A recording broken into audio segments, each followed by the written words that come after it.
Hello folks, welcome to another episode of The Movement. Please join us by clicking subscribe, comment your subscriber number, and like this video to see more content like this. Our goal is 33 million subscribers before 1 year, which we started in June. So we got to get the ball rolling. In the meantime, in the last episode, we took out Price with basically no problem. We obtained the glass cannon monster that is Alakazam, named Hoagie after one of my guinea pigs. And now that I had 3 badges, I snuck my way over and got Fly. The only problem is no one can learn it quite yet, so we're going to have to raise Bear to a level where he evolves, and we can start flying. Since I'm in the area, I might as well jump over to Cycling Road and get some. Ooh, okay, so it looks like I forgot to grab the bicycle, so give me a sec.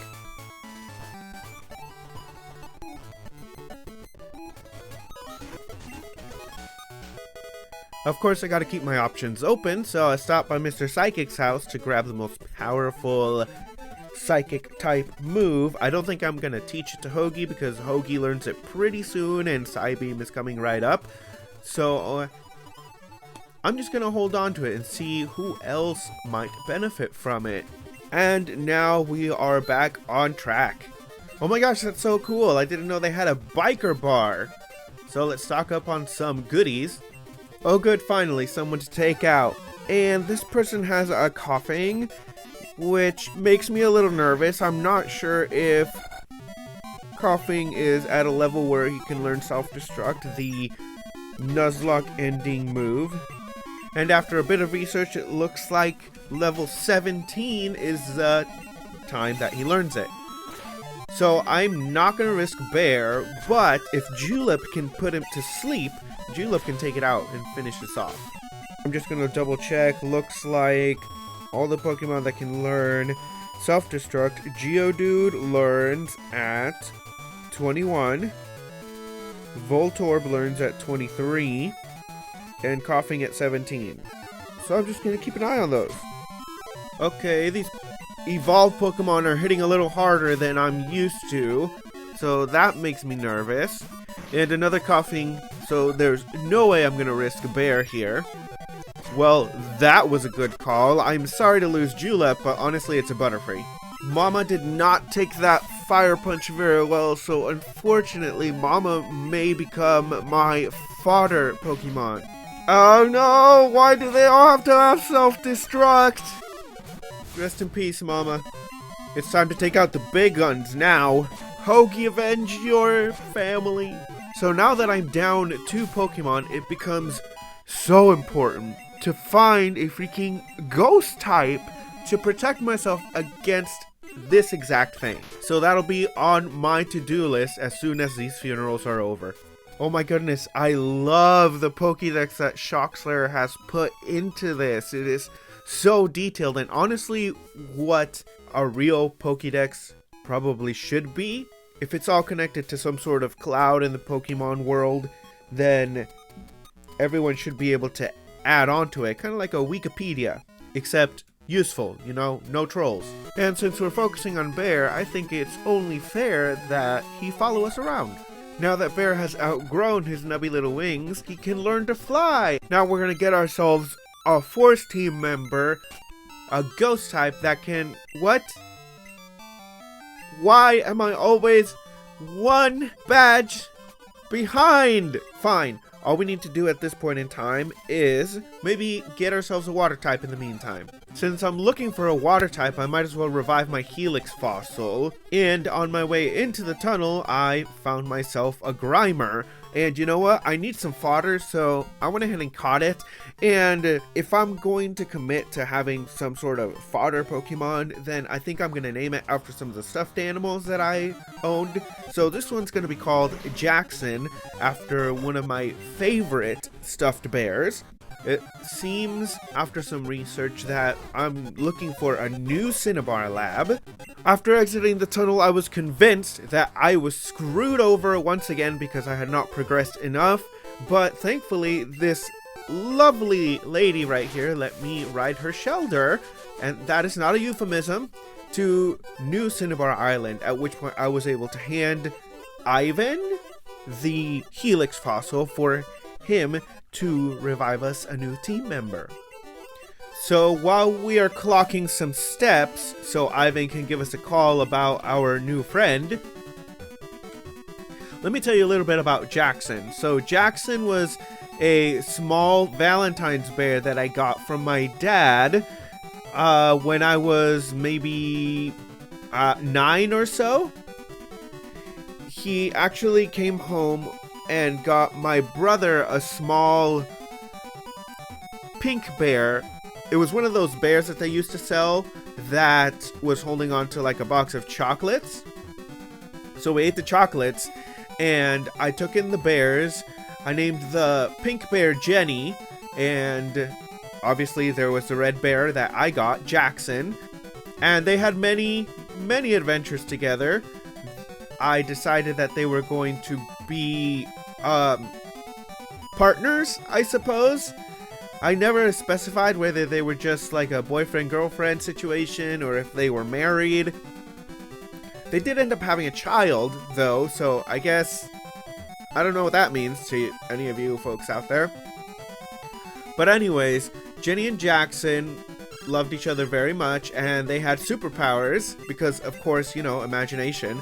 Jackson had super strength, so he was able to lift things and move things that most other stuffed animals couldn't.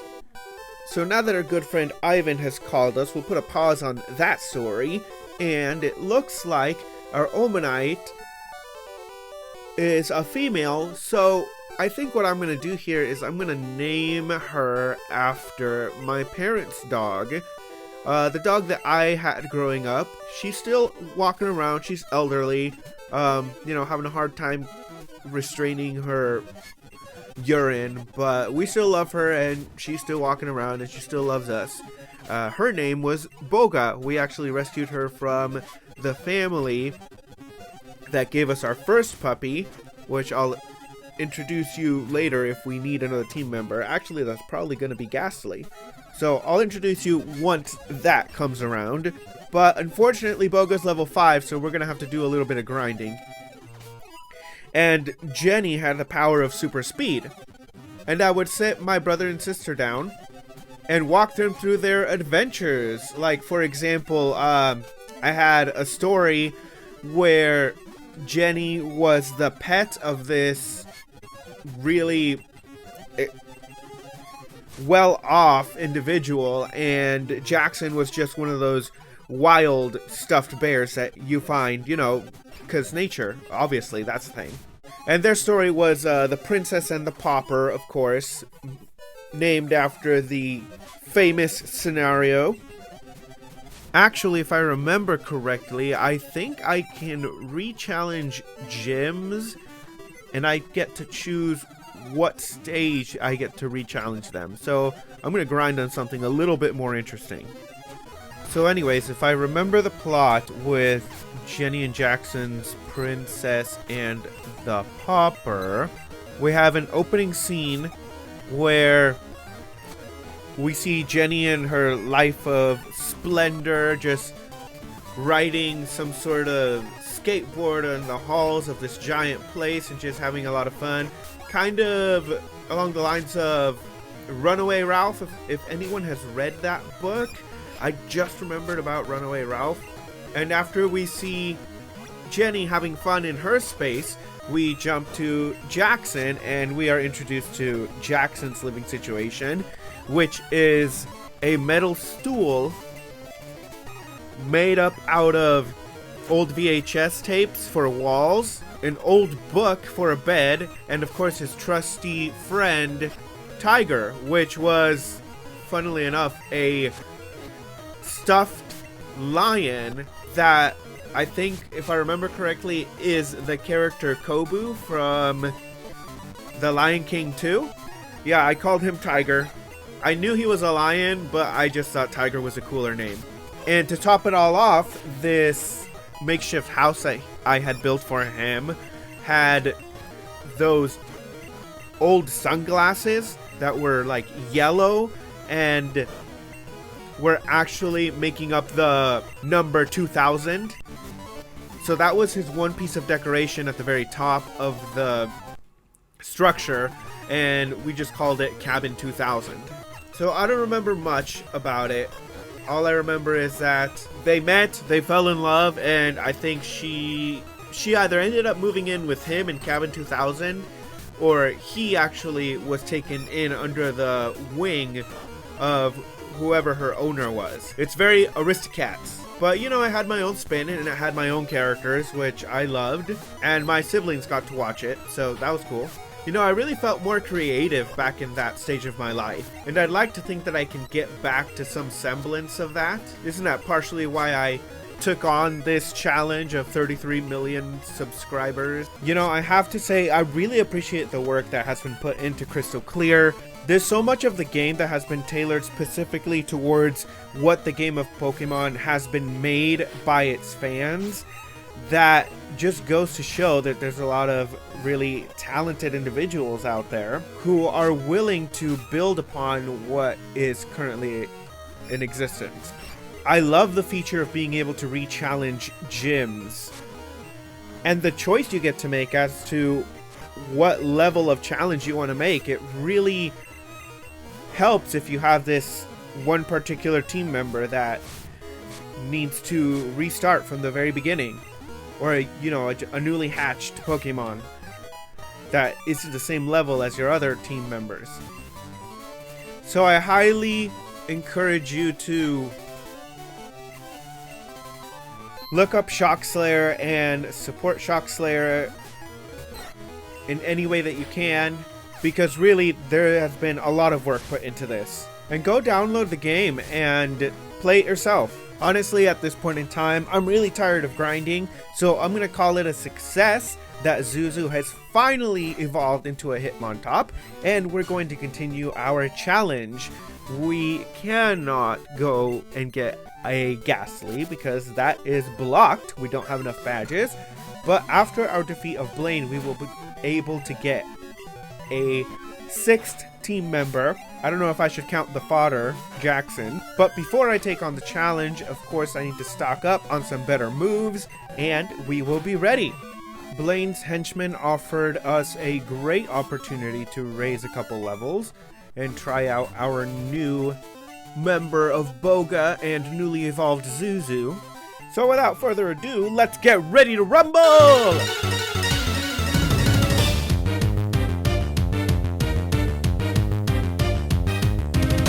Leader Blaine's first Pokemon is Slugma. Slow but potentially deadly, and Boga was faster.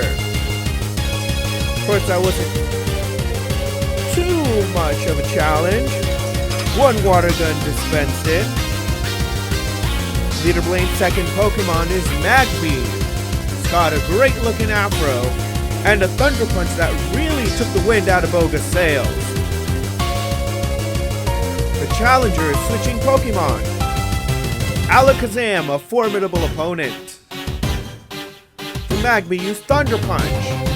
It was a glancing blow, and a Psybeam removed the Magby from the battlefield. An intimidating Houndoom was sent onto the field, and the challenger responds with Zuzu. A quick Mach Punch. Great hit. The Houndoom used Flamethrower. It was a critical hit. Zuzu is down. That does not put the challenger in a great position. A bear has arrived. It flew up high and dispatched the Houndoom, avenging its fallen brother. The leader Blaine sent out Ponyta. Cute but deadly. The glass cannon Alakazam has entered the field. A solid Psybeam. Ooh, an intimidating Swagger. The opponent has become confused. Will this be its undoing? Oh no, it hurt itself in its confusion. Flamethrower. That was a solid hit. Hoagie is not in a great position. The challenger has healed his Pokemon. Another solid Flamethrower. Hoagie is no longer confused and dispatches its opponent with a great confusion. Leader Blaine has been defeated. but at what cost? Folks, we have lost too many in this episode. I cannot express my grief. We lost Julep, we lost Mama, and we lost our favorite little buddy, Zuzu. Rest in peace, my pets. We must say goodbye. Please subscribe to follow our journey. Comment your subscriber number in the comments below. And like this video. 1 like equals 1 shovel full of dirt onto the graves of our wonderful, brave Pokemon/pets. Please pay your respects by hitting like, and until next time, the journey must continue.